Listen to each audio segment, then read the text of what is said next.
Dopo la chiusura ufficiale delle indagini preliminari per l'inquinamento ambientale da PFAS in 2 gallerie della Pedemontana Veneta, il lavoro della Procura del Tribunale di Vicenza prosegue. Sono in corso ulteriori approfondimenti legati alla realizzazione delle opere per definire con chiarezza le responsabilità gestionali dei 12 indagati.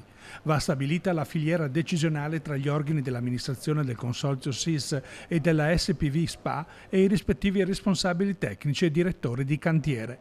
Tutti dovranno rispondere a vario titolo dell'accusa di aver contaminato i terreni con una dose di accelerante chimico derivato dai PFAS oltre i limiti di legge. L'acido perfluorobutanoico in questione, non essendo stato poi bonificato dai terreni, ha contaminato le acque.